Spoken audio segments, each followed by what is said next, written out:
Namaste. Xin kính chào quý vị khán giả đang theo dõi chương trình. Tôi là Trần Lan Anh, là giảng viên yoga. Ngày hôm nay Lan Anh sẽ hướng dẫn, chia sẻ tới quý vị một bài tập yoga giảm mỡ sit eo dành cho phụ nữ sau sinh ngoài 6 tháng. Và quý vị hãy bắt đầu tập luyện theo Lan Anh ngay nhé. Để bắt đầu bài tập này, chúng ta sẽ vào tư thế quỳ. Chống hai tay lên về phía trước, xoay rộng 10 đầu ngón tay của mình. Từ vai trở xuống, cổ tay của mình nằm trên một đường thẳng. Từ hông trở xuống, đầu gối của chúng ta nằm trên một đường thẳng. Và cột sống lưng của chúng ta giữ thẳng và vuông góc toàn bộ cơ thể. Từ đây chống mũi của hai chân, nâng nhẹ vùng đầu gối của mình lên, siết bụng và siết đùi lại. Hít vào một hơi thật sâu, nâng chân phải thẳng ra về phía sau, gập mũi chân phải xuống. Thở ra, hạ chân phải. Hít vào, nâng chân trái thẳng ra sau. Thở ra, hạ chân. Hít vào, chân phải thẳng ra sau. Thở, hạ. Hít vào, chân trái. Thở, hạ. Hít vào chân phải và giữ lại ở đây. 5, 4, 3, 2, 1. Thở, hạ chân. Và đổi bên, hít chân trái nâng lên. Giữ 5, 4, 3, 2, 1. Thở, hạ chân. Rồi đẩy hông mông của mình đẩy lên cao. Có thể bước hai chân ra về phía sau. Một bàn chân. Từ đỉnh mông trở xuống, gót chân nằm trên một đường thẳng. Và từ mông trở xuống, cổ tay thẳng hàng. Từ đây hít vào, nâng chân trái ra về phía sau. Gập mũi chân trái xuống, tránh làm lệch hông. Siết đùi lại. Thở ra, xô người về phía trước. Đưa đầu gối chạm vào khuỷu tay trái. Hạ mông của mình xuống. Hít vào, nâng chân trái thẳng ra về phía sau. Thở ra, đổi bên, chạm đầu gối vào khuỷu tay phải. Hít vào, nâng chân. Thở ra, chạm khuỷu tay trái. Hít vào, nâng chân lên. Thở ra, chạm khuỷu tay phải và giữ lại ở đây. 5, 4, 3, 2, 1. Hít vào, nâng chân lên cao. Thở ra, hạ chân xuống và đổi bên. Hít vào, nâng chân phải đá cao. Thở ra, co đầu gối chạm đầu gối chân phải vào khuỷu tay phải. Hít vào, nâng chân phải lên. Thở ra, chạm vào khuỷu tay trái. Hít vào, nâng chân. Thở ra. Hít vào. Thở ra. Hít vào. Thở ra và giữ lại ở đây. Hít thở đều. 5, 4, 3, 2, 1. Hít vào, nâng chân.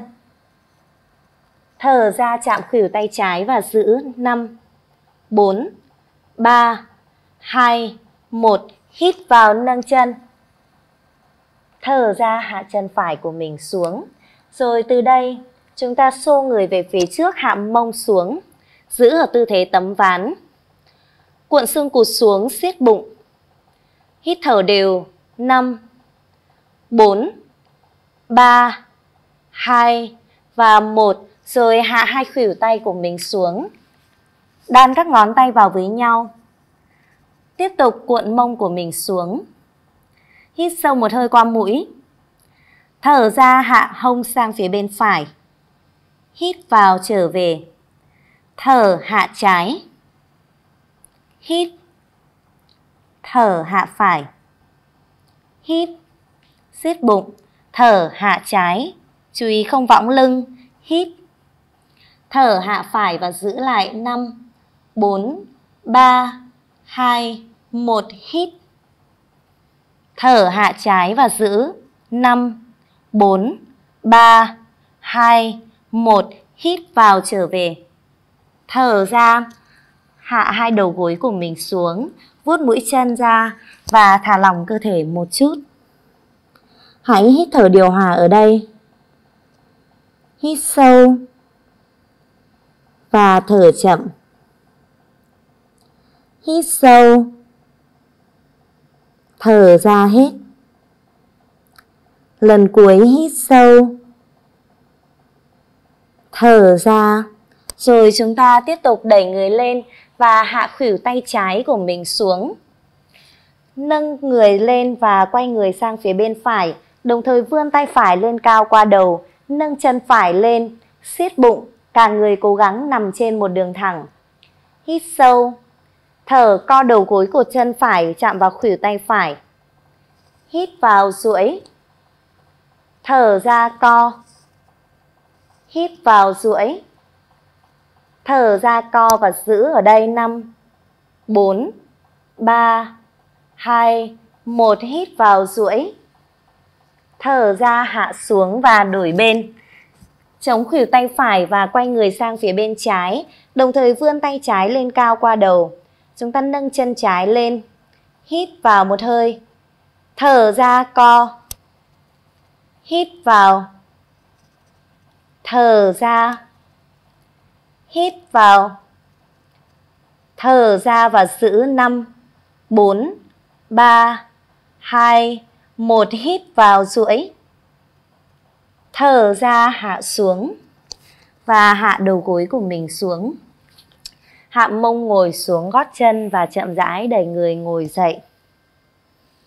Hít thở sâu và điều hòa hơi thở qua mũi, thả lỏng toàn bộ cơ thể. Và thư giãn cơ thể, chúng ta có thể quay tròn nhẹ nhàng vùng cổ tay của mình để thư giãn vùng cổ tay. Đầu tiên chúng ta sẽ thực hiện ở tư thế đứng. Các mẹ hãy tách rộng hai chân của mình dang hai bên. Và hít vào một hơi thật sâu qua mũi, vươn hai cánh tay của mình lên cao. Thở ra, chúng ta nhẹ nhàng hạ người xuống, gập người nhẹ về phía trước. Hít vào, vươn lên chậm rãi. Thở ra, hạ xuống. Hít vào, vươn lên. Thở ra. Hít vào. Lần này chúng ta giữ nguyên tại đây và thở ra, chậm rãi trùng đầu gối của mình xuống, đẩy mông ra về phía sau, đổ người về phía trước. Hít vào, nâng lên, trở về, có thể hạ tay xuống. Thở ra, tiếp tục trùng đầu gối, hạ mông xuống. Hít vào, nâng lên. Thở ra, đẩy mông ra sau, hạ mông xuống thấp. Hít vào một lần nữa. Thở ra, hạ xuống. Và lần này chúng ta giữ lại ở đây. Các mẹ đặt hai tay nhẹ nhàng lên đầu gối, giữ sống lưng thẳng, hít sâu một hơi qua mũi. Thở ra, ép toàn bộ vùng vai trái của mình xuống, mắt nhìn lên về phía bên vai phải. Hít vào, đưa thẳng người trở về giữa. Thở ra, ép vai phải xuống. Hít vào, thẳng người trở về. Thở ra, vai trái. Hít vào, trở về giữa. Thở ra, ép vai phải. Hít vào, trở về giữa. Lần này thở ra, thẳng đầu gối của hai chân và chậm rãi chúng ta đưa hai tay về phía trước, có thể mở rộng hai chân hơn cho dễ đứng. Đặt hai tay về phía trước, giữ khoảng cách của bụng của chúng ta không bị chèn ép. Hít sâu một hơi qua mũi ở đây. Thở ra, vươn tay phải lên trần, mở ngực, mở vai ra, mắt nhìn lên theo tay. Hít vào, hạ tay phải xuống. Thở ra, vươn tay trái lên. Hít vào, hạ. Thở ra, vặn người nhẹ nhàng. Hít vào. Thở ra. Hít vào. Thở ra và giữ lại ở đây. Hít thở đều. 5, 4, 3, 2, 1. Hít vào, hạ tay xuống. Thở ra, đổi bên, chúng ta vươn tay trái và hít thở đều. 5, 4, 3, 2 và 1, rồi hạ tay của mình xuống. Và từ đây chậm rãi dùng tay đặt lên đầu gối hoặc lên đùi, chậm rãi đẩy người đứng dậy, giữ thăng bằng lại cơ thể. Vẫn tiếp tục nâng người dậy. Hít vào, đưa hai tay ra ngang sang hai bên. Thở ra, xoay mũi chân trái sang phía bên trái, trùng đầu gối của chân trái xuống, mắt nhìn về phía bên tay trái. Hít sâu một hơi qua mũi. Thở ra, dùng tay phải ôm đỡ phía dưới phần bụng của mình và vươn tay trái lên cao, nghiêng người nhẹ nhàng sang phía bên phải. Giữ lại ở đây và hít thở đều. 5, 4, 3, 2 và 1. Hít vào, hai tay ra ngang sang hai bên. Thở ra, tiếp tục hạ khuỷu tay trái đặt lên đầu gối của chân trái và vươn tay phải lên. Giữ lại ở đây, hít thở đều. 5, 4, 3, 2 và 1. Hít vào, đưa hai tay ra ngang sang hai bên. Thở ra, thu chân trái lại và đổi bên, xoay mũi chân phải sang phía bên phải, trùng đầu gối của chân phải xuống, vẫn giữ cho cột sống của mình thẳng, mắt nhìn về phía bên tay phải. Hít vào một hơi thật sâu, đưa tay trái của chúng ta ôm lấy phần bụng, vươn tay phải lên, thở ra, nghiêng nhẹ nhàng ra về phía sau, giữ lại ở đây và hít thở đều, kết nối với em bé. 5, 4, 3, 2 và 1. Hít vào, tay ra ngang sang hai bên. Thở ra, hạ khuỷu tay phải xuống và vươn tay trái lên. Chúng ta giữ lại, hít thở đều. 5, 4, 3, 2, 1. Hít vào, đưa hai tay ra ngang trở về giữa.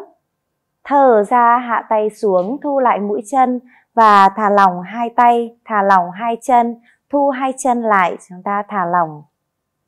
Và thư giãn ở đây, đặt tay phải lên phần bụng, đặt tay trái lên phần ngực, nhắm mắt lại, hít sâu qua mũi, phình căng bụng và phình căng ngực lên. Thở ra, xẹp bụng và xẹp ngực xuống, xẹp hết. Một lần nữa hít sâu, phình căng bụng, phình căng ngực. Thở ra, xẹp bụng, xẹp ngực xuống, xẹp hết. Rồi hạ tay xuống và thả lỏng.